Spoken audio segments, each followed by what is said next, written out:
Som v Harlechu.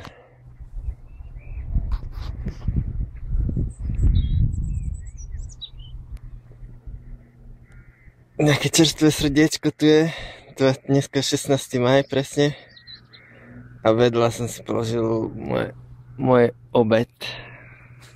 Som celkom rád, že som si zobral peniaze so sebou dneska, lebo som sa motal 26 km kade tade a už sa mi ďalej nechce ani pohnúť.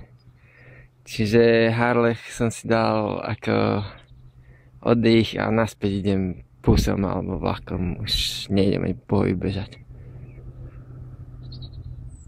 Čiže mám tu asi takú hodinku, idem si užiť banány a vyhľad.